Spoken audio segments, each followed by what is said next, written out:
اصول و تحقیق و تدوین کا یونٹ 7 ہے۔ اس میں حاشیہ نگاری اور حوالہ نگاری کے بارے میں پڑھیں گے۔ تو آج ہم صرف حاشیہ نگاری کے لغوی و اصطلاحی تعریف، پھر ضرورت و اہمیت اور حاشیہ نگاری کا اسلوب بیان کریں گے۔ یہاں اس کا مختصر سا تعارف ہے کہ حاشیہ نگاری کو اسلامی تحقیق میں بہت اہمیت حاصل ہے اور مسلمان محققین نے حاشیہ نگاری میں قابل قدر خدمات سر انجام دی ہیں۔ مقالہ نگار یا کتاب کے مصنف کو کچھ امور کی وضاحت کرنا ہوتی ہے۔ حاشیہ نگاری کی طرح تحقیق نگاری میں بھی حوالہ جات کی اہمیت مسلمہ ہے۔ حوالہ جات کو تحقیق میں بنیادی حیثیت حاصل ہے۔ حوالہ جات کے التزام کے بغیر کوئی تحقیق مستند قرار نہیں پاتی۔ پھر ہم بات کرتے ہیں حاشیہ نگاری کے لغوی و اصطلاحی تعریف کے بارے میں۔ تو حاشیہ واحد ہے اور اس کی جمع حواشی ہے۔ حاشیہ نگاری کا لفظی معنی ہے حاشیہ لکھنا۔ دوران تحقیق بعض مقامات ایسے آتے ہیں جہاں محقق کی طرف سے وضاحت ضروری ہوتی ہے، چنانچہ وضاحت طلب لفظ پر نمبر لگا کر فٹ نوٹ میں اس لفظ کو تشریح و توضیح کر دی جاتی ہے۔ اصول تحقیق میں ثمر کو محقق، مصنف یا مؤلف کا حاشیہ بھی کہا جاتا ہے۔ لغت میں حاشیہ کا لفظ مختلف معنی کے لیے استعمال ہوتا ہے اور عموماً سیاق کلام، گفتگو یا عبارت کا پس منظر یہ طے کرتا ہے کہ یہاں لفظ حاشیہ سے کیا مراد ہے۔ یہ لفظ ورق کے چاروں اطراف خالی چھوڑی ہوئی جگہ کے لیے بولا جاتا ہے۔ جب کوئی استاد طالب علم سے یہ کہتا ہے کہ حاشیہ چھوڑ کر کاپی لکھیں تو اس سے یہی مراد ہے۔ کسی کپڑے کے کنارے کی پٹی کو بھی حاشیہ کہتے ہیں۔ کپڑے اور قالین وغیرہ کے کناروں پر بیل بوٹوں کو بھی حاشیہ کہا جاتا ہے۔ جب گاہک دکان سے چادر یا قالین خریدتے وقت حاشیہ کا لفظ استعمال کرتا ہے تو سیاق کلام سے بات واضح ہوتی ہے کہ وہ حاشیہ دار چادر یا قالین دکھانے کو کہہ رہا ہے۔ کسی عمارت کی دیوار سے ملحق یا فرش کے چاروں اطراف سے بنی ہوئی پٹی کو بھی حاشیہ کہا جاتا ہے۔ اس طرح باغات کے حفاظت کے لیے ان کے ارد گرد پودوں یا جھاڑیوں کی جو باڑ لگائی جاتی ہے اسے بھی حاشیہ کہا جاتا ہے۔ مزید برآں حاشیہ کا لفظ اردو لغت میں کئی معنوں کے لیے استعمال ہوتا ہے اور مختلف تراکیب میں استعمال ہوتا ہے، جیسے حاشیہ آرائی، حاشیہ نگاری، حاشیہ برداری، حاشیہ خیال، حاشیہ دار، حاشیہ نشین، حاشیہ چھوڑنا۔ متن کتاب کے کسی حصے سے متعلق کوئی نوٹ، یادداشت، تشریح یا ایسی وضاحت جسے کتاب میں اس کے حاشیے یا پر پاورق یا صفحے کے نیچے مضمون کے آخر میں یا کسی دوسری جگہ درج کیا جائے تو اسے حاشیہ کہا جاتا ہے۔ اصول و تحقیق و تصنیف میں بھی حاشیہ سے یہی مفہوم مراد ہے۔ پھر ہے ضرورت و اہمیت۔ تحقیق کے دوران بعض مقامات، نام، اصطلاحات وضاحت طلب ہوتے ہیں جن کے بارے میں قاری کو آگاہ کرنا ضروری ہوتا ہے۔ اس کے لیے پاورقی حوالے میں ہر باب کے آخر میں حواشی کے عنوان کے تحت تمام وضاحت طلب مقام کی تشریح و تفصیل متعلقہ نمبروں کے ذیل میں کر دی جاتی ہے۔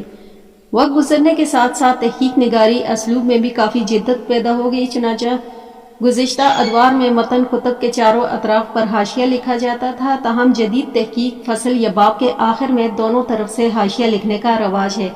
تاہم حوالہ جات کے پاورقی اندراج کو ترجیح دی جاتی ہے۔ پاورقی حاشیے کے اندراج کا طریقہ یہ ہے کہ جس لفظ پر حاشیہ لکھنا ہو متن میں اس لفظ پر نمبر لگا دیا جاتا ہے اور پھر پاورقی میں اس نمبر کے ذیل میں اس لفظ کی وضاحت کر دی جاتی ہے۔ نیز جب مصنف یا محقق کوئی اقتباس نقل کرتا ہے اور اسے اقتباس کے مندرجات میں کسی پہلو یا تحفظات ہوں تو وہ اپنے تحفظات کا اظہار حواشی و تعلیقات کی صورت میں کرتا ہے۔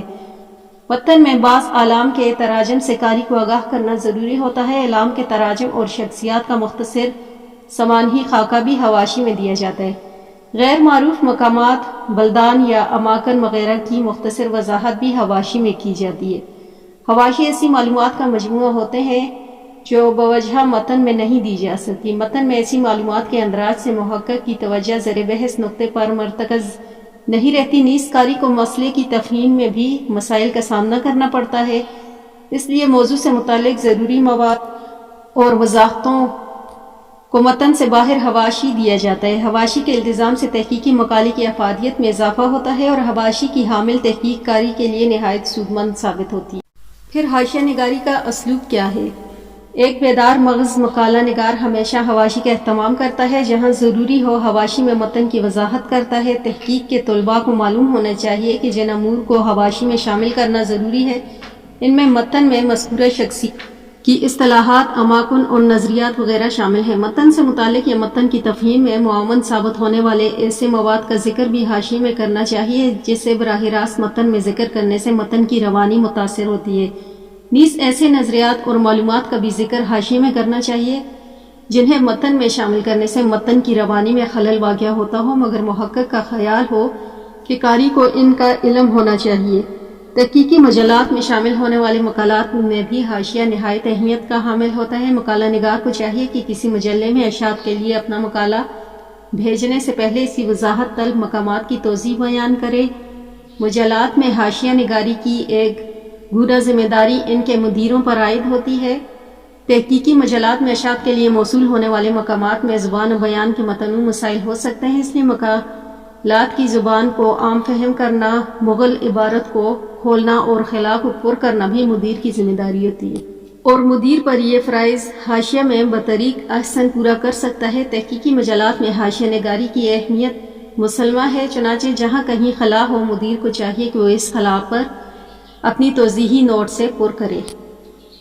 تو ہم نے پڑھا حاشیہ کسے کہتے ہیں، حاشیے کی لغوی اصطلاحی تعریف کیا تھی، پھر حاشیے کی ضرورت و اہمیت کیا تھی، پھر حاشیہ نگاری کے اسالیب کے متعلق وضاحت کی، حاشیہ میں کن امور کو زیر بحث لایا جا سکتا ہے۔